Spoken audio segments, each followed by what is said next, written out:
Hello guys, আসসালামু আলাইকুম। Welcome back to my another new video. তো কেমন আছো তোমরা সবাই? আশা করি তোমরা সকালে ভালো আছো। তো গাইস আজকের ডেলি সাইফার কোড হচ্ছে, এখানে প্রথমে ক্লিক করো ডেলি সাইফারে।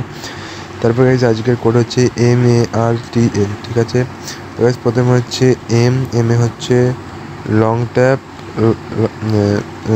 গাইস প্রথমে হচ্ছে এম এ হচ্ছে long tap long tap long tap long tap. তো গাইস তারপর হচ্ছে এতে হচ্ছে শর্ট ট্যাপ লং ট্যাপ। তো গাইস তারপর হচ্ছে আর হচ্ছে short tap long tap short tap. তো গাইস তারপর হচ্ছে টিতে হচ্ছে লং ট্যাপ। তো গাইস তারপর হচ্ছে এতে হচ্ছে শর্ট ট্যাপ লং ট্যাপ। তো গাইস দেখতে পাচ্ছ আজকে ডেলি সাইফার কোড কমপ্লিট। তো এটাকে পাস করে নিই। তো গাইস ভিডিওটি ভালো লাগলে লাইক কমেন্ট শেয়ার করবে, আর daily cipher daily combo mini game দেখার জন্য চ্যানেলটি সাবস্ক্রাইব করে দেবে। দেখা হচ্ছে পরের ভিডিওতে। আসসালামু আলাইকুম ভাই, আল্লাহ হাফেজ, ভালো থাকবেন সবাই।